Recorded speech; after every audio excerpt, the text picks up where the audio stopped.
Daniel 1, parte 3, continuação da leitura. A terceira lição é que a religião apenas de rótulo não pode nos ajudar no dia da calamidade. O povo de Deus confiava no templo, não em Deus. Eles eram religiosos, mas não levavam a sério a palavra de Deus e por isso foram levados cativos. A quarta lição é que o amor de Deus é visto até mesmo na sua disciplina. Deus ama tanto o seu povo que usa o chicote para lhe trazer ao arrependimento. O povo só conseguiu libertar-se da idolatria no cativeiro. Do cativeiro babilônico, Judá voltou depois de 70 anos completamente livre da idolatria. A última lição é que Deus é soberano e de seu trono dirige até mesmo as nações ímpias para que elas cumpram seus propósitos supremos. É Deus quem traz os caldeus, é Deus quem entrega o rei Joaquim e os vasos do templo. É a providente mão de Deus que está por trás do castigo do seu povo. O poeta inglês William Cowper afirmou corretamente que por trás de uma providência carrancuda esconde-se uma face sorridente. E vamos começar o capítulo 1 agora aqui. Coragem para ser diferente. Não era fácil. Daniel 1, 3, 21. Não era fácil ser jovem nos dias de Daniel. A nação inteira estava vivendo em flagrante desobediência a Deus. Os tempos de fervor espiritual haviam se acabado com a reforma religiosa do rei Josias. Deus, portanto, por intermédio de Jeremias e Abacuque, alerta ao povo que um tempo de calamidade aconteceria. A poderosa Babilônia invadiria Jerusalém e levaria o povo para o cativeiro.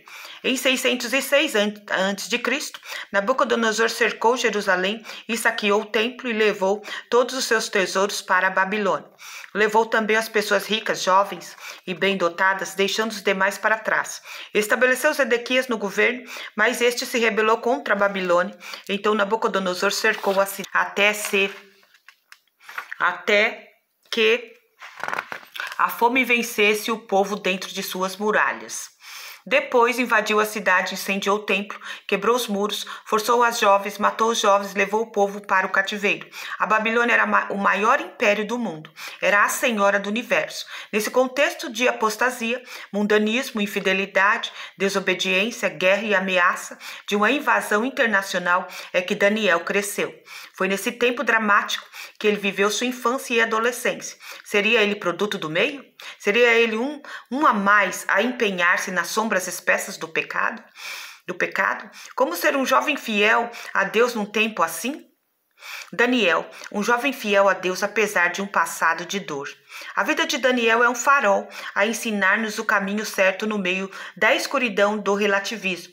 Seu testemunho rompeu a barreira do tempo e ainda encoraja homens e mulheres em todo o mundo a viver com integridade. Observemos alguns aspectos de sua vida. Em primeiro lugar, no meio de uma geração que se corrompia, Daniel possuía valores absolutos. Ele era ainda um adolescente, mas conhecia Deus. Ele era ainda jovem, mas sabia que era certo e errado. Estava no alvorecer da vida, mas não se misturava com aqueles que se entregavam ao relativismo moral. Era um jovem que tinha coragem de ser diferente. Daniel vivia no meio de uma geração que estava colhendo o que seus pais haviam semeado. Daniel 1:2. Jerusalém ficara intacta na primeira invasão, mas o templo fora saqueado. Isso não foi por acidente. Por muito tempo, os judeus haviam confiado no templo e não no Senhor. Deixa eu abrir aqui.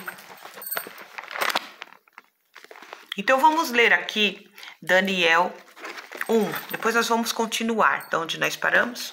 Deixa eu só marcar aqui da onde eu parei para podermos prosseguir. Certo. Eu vou ler o Daniel 1. No ano terceiro do reinado de Jeoaquim, rei de Judá, veio Nabucodonosor, rei da Babilônia, a Jerusalém e a sitiou.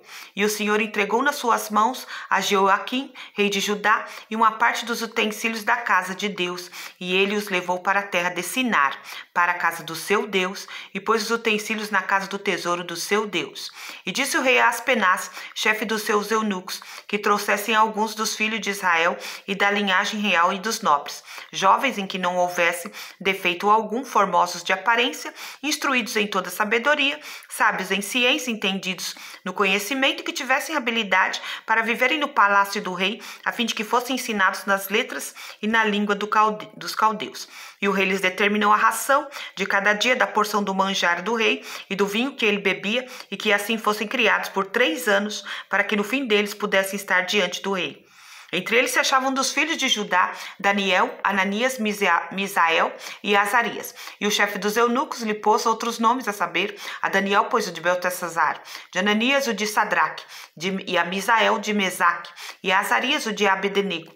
Daniel assentou no seu coração não se contaminar com a porção do manjar do rei, nem com o vinho que ele bebia. Portanto, pediu ao chefe dos eunucos que lhe concedesse não se contaminar. Ora, Deus deu a Daniel graça e misericórdia diante do chefe dos eunucos, e disse o chefe dos eunucos a Daniel: tenho medo do meu senhor e o rei, que determinou a vossa comida e a vossa bebida, porque veria ele os vossos rostos mais tristes do que os dos jovens, que são vossos iguais? Assim arriscaria a minha cabeça para com o rei.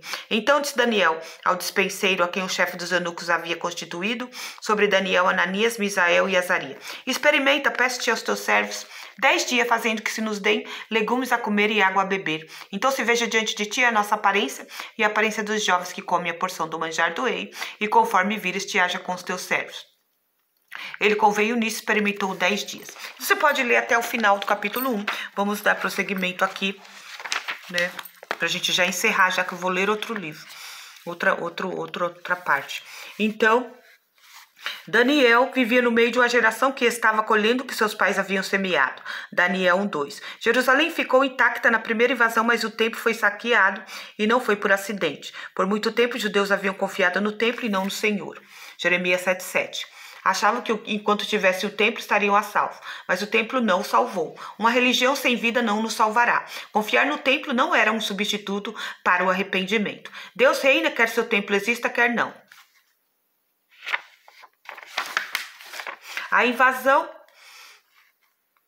da Babilônia, o saque do templo, os tesouros transportados foram a obra de Deus. O povo estava sendo derrotado, mas Deus era vitorioso.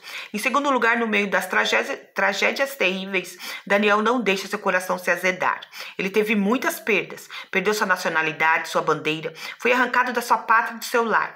Perdeu sua família, foi arrancado dos braços dos seus pais, dos seus amigos, dos seus vizinhos. Ele foi agredido, violentado em seus direitos mais sagrados. Daniel perdeu sua liberdade. Ele saiu de casa não como estudante, mas como escravo. Ele não era dono de sua vida, nem de sua agenda. Ele está debaixo de um jugo. A sua cidade foi cercada. A fome desesperadora tomou conta do seu povo, até o ponto das mães comerem seus próprios filhos. Por fim, seu povo foi levado em bandos para a terra da servidão. Daniel perdeu sua religião. Seu país foi invadido, sua cidade arrasada e o templo do Senhor derrubado. Seu povo estava debaixo de opróbrio. Opróbrio quer dizer desprezo. Daniel estava agora longe de casa, em um país estranho, com uma língua estranha, sem a palavra de Deus nas mãos, sem o templo, sem os sacerdotes e sem os rituais do culto. Daniel, a despeito de tantas perdas, porém, não deixa seu coração ser envenenado pela mágoa. Em vez de buscar a vingança dos inimigos, procurou ser instrumentos de Deus na vida deles. Daniel não é um jovem influenciado, mas um influenciador. As pessoas que foram levadas cativas entregaram-se à depressão, nostalgia, choro, desânimo, amargura e ódio. Salmo 137. Daniel escolheu ser uma luz, uma testemunha, um jovem fiel a Deus em terra estranha. Não é o que as pessoas nos fazem que importa, mas como reagimos a isso. No meio de uma cultura sem Deus e sem absolutos morais, Daniel não se corrompeu. Ele foi levado para a Babilônia, uma terra eivada de idolatria. Foi levado para esse panteão de divindades pagãs, para a capital mundial da astrologia e da feitiçaria. Daniel vai como escravo para uma terra que não conhecia Deus, onde não havia a palavra de Deus, nem o temor de Deus, onde o pecado campeava solto. Mas mesmo na cidade das liberdades sem fronteiras, do pecado atraente e fácil, Daniel mantém-se íntegro, fiel e puro diante de Deus e dos homens. Daniel, um jovem fiel a Deus, apesar de um presente de oportunidades e de grandes riscos. Viver exige discernimento. Os tolos naufragam, quer pelas oportunidades, quer pelos riscos. Aquele adolescente arrancado do seio de sua família como escravo teve oportunidades e riscos. A vida oferece-lhe muitas propostas sedutoras. Vejamos quais foram suas oportunidades. Em primeiro lugar, ele foi escolhido para estudar na Universidade da Babilônia. Nabucodonosor era estadista e estrategista.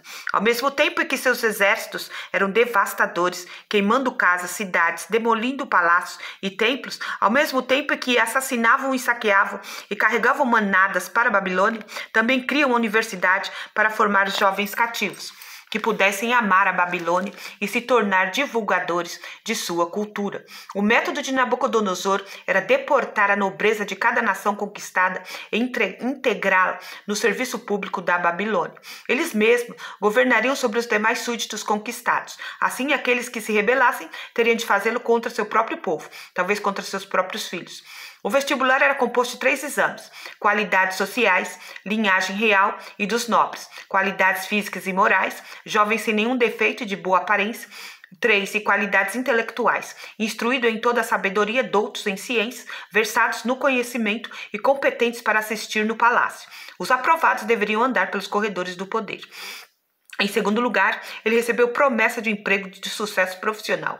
Daniel 1:5 nos informa que o curso da Universidade de Babilônia era intensivo, pois durava apenas 3 anos. Depois disso, eles assistiriam no palácio com garantia de emprego no primeiro escalão do governo mais poderoso do mundo. Era uma chance de ouro. Era tudo que um jovem queria na vida. Era tudo que um pai podia sonhar para seus filhos. Mas cuidado, o que adianta você ganhar o mundo inteiro e perder a sua alma? O que adianta você ficar rico vendendo a sua alma ao diabo? O que adianta você ter sucesso, mas perder sua fé? O que adianta você ser famoso, mas não ter uma vida limpa? Muitas pessoas mentem, corrompem-se, roubam, matam e morrem para alcançar o sucesso. Muitos destroem a honra e a família para chegar ao topo da pirâmide social. Mas esse sucesso é pura perda. Ele tem sabor de derrota e ele é o mais consumado fracasso.